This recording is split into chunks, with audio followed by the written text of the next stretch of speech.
नमस्कार, सबकी खबर देख रहे हैं आप और मैं हूं आपके साथ आयुषी जैन। जैसा कि हम सब जानते हैं, मध्य प्रदेश के सीएम डॉक्टर मोहन यादव इन दिनों विदेश यात्रा पर हैं। निवेशकों को मध्य प्रदेश में निवेश के लिए न्योता देने गए हैं, लेकिन इस यात्रा से जुड़ी कई सवाल हैं जो लोगों के मन में है। मेरे साथ वरिष्ठ पत्रकार और सबकी खबर के संपादक रविंद्र जैन जी मौजूद हैं।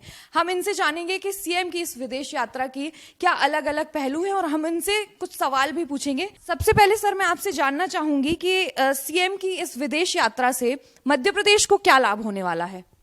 हाँ, देखिए आयुषी, मैंने ये देखा कि जैसे ही मोहन यादव जी ने अपनी विदेश यात्रा का प्लान बनाया और कांग्रेस ने विरोध शुरू कर दिया, लेकिन ये विरोध नहीं करना चाहिए था। मेरा ये सोचना है कि कोई भी प्रदेश का मुख्यमंत्री जब प्रदेश के बाहर जाते हैं, वहाँ का डेवलपमेंट देखते हैं, वहाँ की नीतियों को देखते हैं, तो जब भी कहीं जाएंगे, चाहे वो मध्य प्रदेश देश के किसी भी राज्य में जाएं या दुनिया के किसी भी देश में जाएं, तो कुछ ना कुछ सीख के लौटेंगे। और जब कुछ सीख के लौटेंगे तो निश्चित तौर पे वो अपने प्रदेश में उसे लागू करने की कोशिश करेंगे। तो मैं ये बात को मानता हूं कि डॉक्टर मोहन यादव का लंदन जाना, उनका जर्मनी जाना, वो निश्चित तौर पर मध्य प्रदेश के हित में होगा। और एक अच्छी बात है कि इस बार मोहन यादव अफसरों की कोई बहुत बड़ी फौज लेके नहीं गए हैं। जिनको ये सारा निवेश का जो एक सपना है, जिन्हें जमीन पर उतारना है, वही अफसर उनके साथ गए हैं। तो इसलिए मुझे बहुत उम्मीद है कि मोहन यादव जी विदेश गए हैं तो निश्चित तौर पे वहां से बहुत कुछ लेकर और बहुत कुछ सीख कर लौटेंगे। लेकिन कांग्रेस का, विपक्ष का कहना है कि ये सरकारी पैसों पर विदेश यात्रा घूमने गए हैं। पहली ही सीएम बनने के बाद पहली उनकी विदेश यात्रा है, तो क्या ये आरोप कितने सही है? देखिए, कांग्रेस को आरोप लगाने से पहले यह देखना चाहिए कि कमलनाथ जी शपथ लेने के कुछ घंटे बाद ही दवोस गए थे, तो क्या वो अपने पैसे से गए थे? उनके साथ भी अधिकारी गए थे।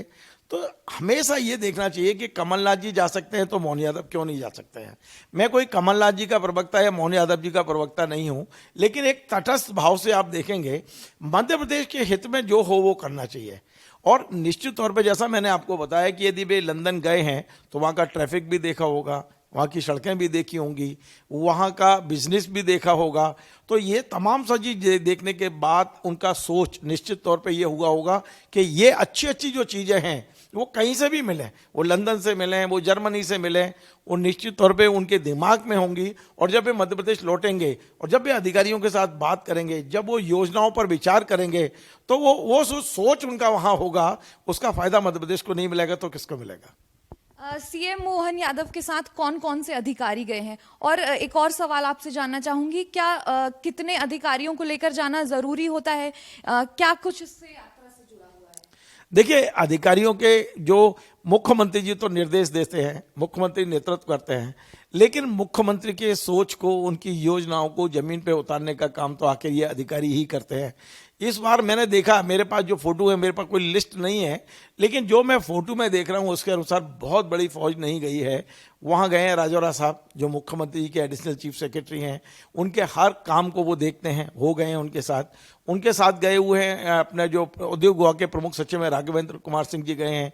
जीएडी, जिनको बहुत सारी योजनाओं पर काम करना है, उसके जो एसीएस हैं संजय दुबे साहब गए हैं उनके साथ। मध्य प्रदेश में प्रचार प्रसार का जिम्मा जिनके पास है, जो हमारे कमिश्नर हैं इसके जनसंपर्क के, सुदाम खाड़े साहब गए हैं। तो जो बहुत ज़रूरी हैं जाना जिनको, वो वहाँ गए हुए हैं। और मुख्यमंत्री जी को, जिन लोगों ने, मुख्यमंत्री ने जिनको तय किया वो गए हुए हैं। बहुत बड़ी फौज नहीं है, लेकिन ये देखिए, आप आज आपने अखबार में देखा होगा, मुझे देख के अच्छा लगा कि वहाँ एक बहुत बड़े एनआरआई, भारत के रहने वाले एक बहुत बड़े व्यवसायी हैं, हीरा ज्ञानचंदानी नाम शायद उसमें छपा है। उनसे मुख्यमंत्री जी कह रहे थे कि यदि 100 करोड़ से ऊपर का आप निवेश करेंगे तो आपको कई रियायतें दी जाएंगी।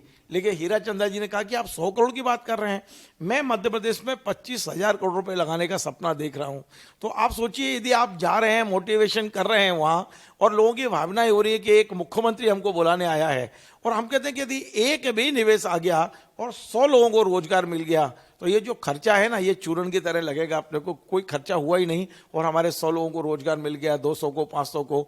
यद्यपि मुख्यमंत्री तो ये सपना लेके देख गए हैं कि हजारों लोगों को रोजगार मिलेगा। लेकिन आयुषी, मैं एक बहुत बड़ी बात कहने जा रहा हूं, अपने दर्शकों को भी बता रहा हूं कि मैं कहता हूं कि यदि निवेश नहीं भी आए, लेकिन हमारे मुख्यमंत्री का विदेश जाना हमारे लिए इसलिए शुभंकर है, इसलिए शुभ है कि वहां जाकर वो जो चीजें अच्छी अच्छी हैं उसको देखेंगे। मैं अपने चैनल के जरिए, आपके जरिए और लोगों तक ये भी कहना चाहता हूं, और मुख्यमंत्री जी तक यदि मेरा वीडियो पहुंचता है तो वो भी कहूंगा, बहुत ज्यादा बैठकों की जरूरत नहीं है। आप मिल लिए, ठीक है, अब आप घूमिए, आप पूरा जर्मनी देखिए, आप लंदन देखिए, वहाँ की ट्रैफिक व्यवस्था देखिए, वहाँ के सिग्नल देखिए, वहाँ का डेवलपमेंट देखिए, वहाँ की रोड देखिए, वहाँ के जो वहाँ के एक तरह से जो चौराहे हैं वो देखिए। बहुत सारी चीज़ें आप देखिए, क्योंकि ये जो चीज़ें देखकर आप जब इंडिया लौटेंगे, जब मध्य प्रदेश आएंगे, तो वो सारी चीज़ें आपके दिमाग में होंगी। देखिए, लोग तो शिवराज जी के बारे में भी कहते थे। शिवराज जी ने कई बार अमेरिका की यात्रा की, कई यात्राओं पे भी गए विदेश में ये लेने के लिए, निवेश के नाम पर। लेकिन जब जब गए तब तक कुछ ना कुछ सीख कर लौटे हैं, और उसका कहीं ना कहीं फायदा हमारे मध्य प्रदेश के विकास को मिलता है। मैं नहीं मानता कि इसको एक पैसे की भी फिजूल खर्ची नहीं मानता, ना ये मानता हूं कि सैर सपाटे पे गए हैं। हमारे यहाँ प्रधानमंत्री और मुख्यमंत्री विदेश जाते रहे हैं, इसमें कोई नया नहीं है। मध्य प्रदेश में उद्योग को लेकर हो या इन्वेस्टर्स को लेकर बातें कई प्रकार की होती है, लेकिन उस पर कभी जो बातों पे अमल नहीं हो पाता। इससे पहले हमने सुना था कि अनिल अंबानी का शायद कोई यूनिवर्सिटी यहाँ आने वाली थी, लेकिन आज तक उसका कुछ अता पता नहीं है। तो ऐसा क्यों होता है? इन्वेस्टर अगर इंटरेस्ट भी ले रहे हैं तो वो उस पर आगे क्यों नहीं बढ़ते हैं? देखिए, ये प्रश्न आपका बहुत महत्वपूर्ण है, और इस प्रश्न पर मध्य प्रदेश के अधिकारियों को विचार करना चाहिए।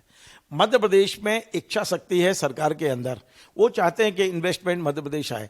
आप मुझे बताइए, हम कंपेयर करें गुजरात से, हम कंपेयर करें दक्षिण भारत के राज्यों से, वहाँ जो इन्वेस्टमेंट आया है, वहाँ जो इंडस्ट्री आई है, वहाँ जो औद्योगिकरण हुआ है, वो हमारे मध्य प्रदेश में क्यों नहीं हो रहा? जबकि मुख्यमंत्री जी ने कल लंदन में कहा कि हमारे पास सबसे बड़ा लैंड बैंक है।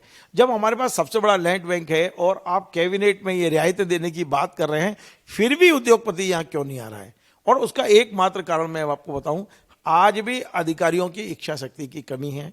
आज भी हमारा एक इंडस्ट्रियलिस्ट यदि किसी शहर में इंडस्ट्री लगाता है तो वहाँ तमाम सारी जो स्थानीय समस्या है उसके साथ है, पार्षद परेशान करता है। मैं आपको बड़ा छोटी बात बता रहा हूँ, ये माइक्रो लेवल की बात है। पार्षद परेशान करता है, उसे भी चंदा चाहिए, वो पहुँच जाता है हर महीने, आज मेरे को ये करना है, वो करना है, इंडस्ट्रियलिस्ट से चंदा मांगता है, पार्षद करता है, पटवारी करता है, नायब तहसीलदार करता है। आपको मैं बताऊं, आगे आप बढ़ते जाइए, जिला प्रशासन से अनुमतियां लेने पे उसकी चप्पलें घिस जाती हैं। क्या आपने आज तक सिंगल विंडो बनाई? आप बातें तो करते हैं, यदि किसी व्यक्ति को इंडस्ट्री लगाना है, मैं आपको बताऊं, गुजरात का इंडस्ट्री औद्योगिकरण का एक बहुत बड़ा रीजन है। जब नरेंद्र मोदी जी वहाँ सीएम थे और वहाँ औद्योगिकरण तेज हो रहा था, तो मैंने कुछ अधिकारी यहाँ आए थे, मैंने बात की थी। उनका कहना है कि आप 25 पैसे के पोस्ट कार्ड पर एक चिट्ठी डाल दीजिए गुजरात के मंत्रालय को कि मैं इंडस्ट्री लगाना चाहता हूं। वहां के 10 अधिकारी फॉलोअप करेंगे, आपको तत्काल फोन आएंगे, आप आइए, आपको वहां रिसीव करेगा, गुलदस्ता लेके एयरपोर्ट पे या ट्रेन पर खड़ा रहेगा, आप आइए, आपसे चर्चा करेगा, सारी चीजें देगा। हमारे यहाँ ऐसा हो रहा है क्या? वहां सिंगल विंडो है। पता, एक तो फॉलोअप बहुत अच्छा है उन राज्यों का, हमारा फॉलोअप अच्छा नहीं है। आज ये स्थिति यह है कि कोई इंडस्ट्री लगाना चाहता है, वो हमारे पीएस इंडस्ट्री से मिलना चाहता है तो ही उसकी हालत खराब हो जाती है, उसे बल्लभ भवन में घुसना ही मुश्किल हो जाएगा। तो क्या हमने ऐसी कोई व्यवस्था की? क्या हमने मंत्रालय में ऐसा कोई कक्ष बनाया कि कोई यहाँ निवेश करने आ रहा है उसको हम रेड कारपेट बिछाएं, उसको एक 10 रुपये का गुलदस्ता दें, आप आइए, बैठिए, आपको बताइए क्या क्या सुविधाएं चाहिए? क्या हमने कलेक्टरों को इस बात के निर्देश दिए कि जो निवेश कर रहा है, यदि मान लीजिए 50 करोड़ से ऊपर का निवेश उसका है, तो वो कलेक्टर उसको उतना ही रिस्पॉन्स दे जितना वो आप एक मेहमान को अपने घर में देता है, क्योंकि वो तो निवेश लेकर आया ना आपके पास।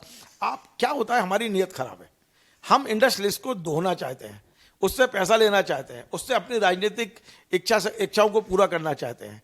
यदि हम ये एटीट्यूड रखेंगे तो हम केवल इन्वेस्टर मीट तो बहुत कर सकेंगे, लेकिन वास्तव में जो धरातल पर उतरने वाली बात है वो नहीं है। मैं पिछले 20-25 साल से सुन रहा हूं कि मध्य प्रदेश में औद्योगिकरण के लिए सिंगल विंडो बनेगी।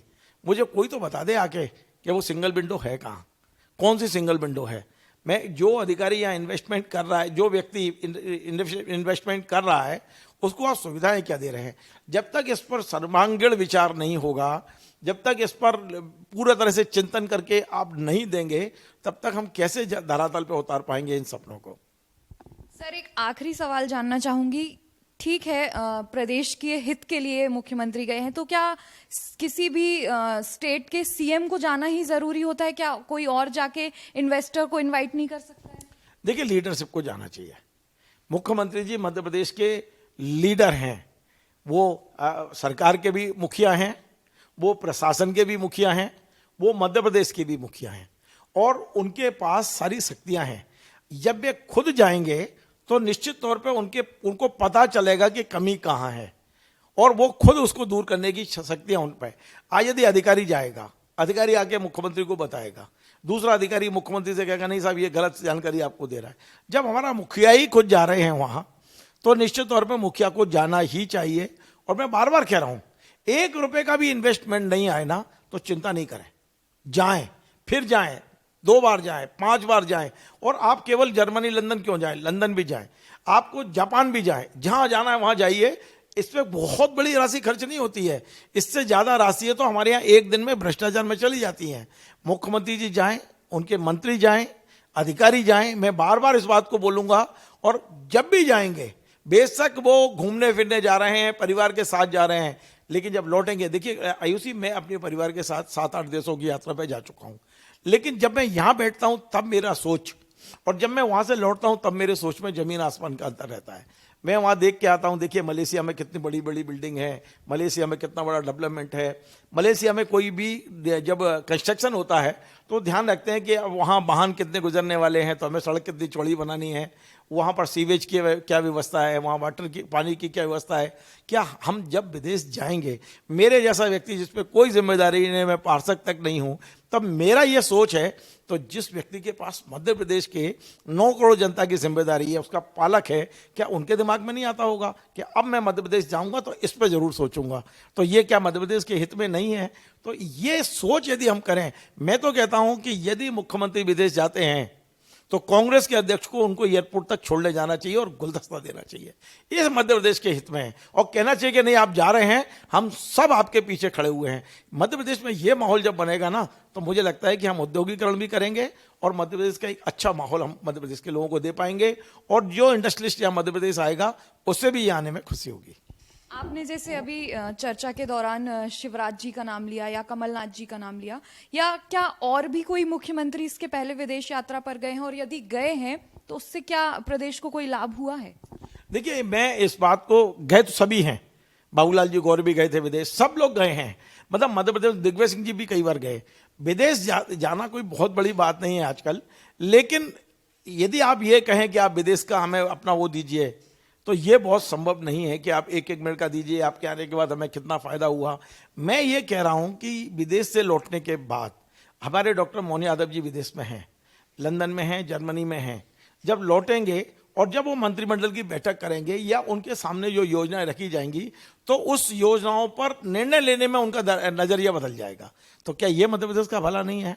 इसको हम लिख तो नहीं सकते ना, इसका हम सबूत तो नहीं दे सकते कि उनकी सोच बदली है, इसका कोई पैमाना तो नहीं है, लेकिन एक सामान्य सोच है, सामान्य विचार करना पड़ेगा हमको कि जब भी कोई अधिकारी, जब भी कोई राजनेता, मिनिस्टर, चीफ मिनिस्टर जब भी अपने स्टेट से बाहर निकलता है, जरूरी नहीं है वो लंदन विदेशी जाए, लंदन, जर्मनी या जापान जाए, वो यदि पश्चिम बंगाल भी जा रहे हैं, वो यदि गुजरात भी जा रहे हैं। देखिए, आप 2 दिन पहले से, अभी 2 दिन से हमारे ऊर्जा मंत्री गुजरात में हैं और गुजरात का पूरा सोलर एनर्जी और ये सब चीजें समझ रहे हैं, तो क्या उस पर खर्चा नहीं हो रहा होगा?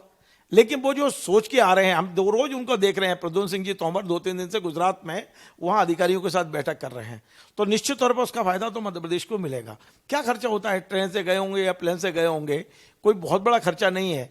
मैं तो ये कहता हूं कि निरंतर मंत्रियों को हर महीने दौरे करना चाहिए, राज्यों के करना चाहिए, विदेश के करना चाहिए, महीने में नहीं तो 6 महीने में जाएं, 3 महीने में जाएं, और जहां भी अच्छी चीज हो, जहां भी विकास की चीज हो, जहां भी मध्य प्रदेश की हित की चीज है, उससे वो सीख कर लेकर मध्य प्रदेश आएं और हमारे मध्य प्रदेश का सर्वांगीण विकास करें।